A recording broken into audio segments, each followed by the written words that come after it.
Apensado na ang deployment ng National Capital Region Police Office na aabot sa 13,298 PNP personnel upang tiyakin ang kaligtasan, kaayusan at kapayapaan sa lahat ng sementeryo, terminal at pampublikong lugar sa buong Metro Manila ngayong Undas 2025.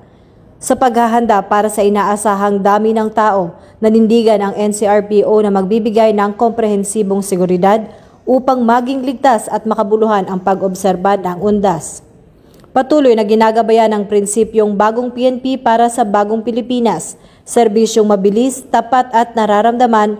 Ang ating puwersa ng pulisya ay handang maghatid ng mabilis at taos-pusong serbisyong pampubliko na naglalayong hindi lamang mapanatili ang kaayusan, kundi matiyak din na ang bawat pamilya ay makapagdaraos ng Undas ng may kapayapaan at seguridad. Ito ay sumasailalim sa dedikasyon ng PNP sa pagpapabuti ng serbisyo para sa komunidad. Para sa iba pang napapanahong balitang pampulisya, laging tumutok sa Police News Network, alagad ng batas, tagataguyod ng balitang pulis. Ako po si Patrol Woman Sari Bernales, nagbabalita para sa Police News Express.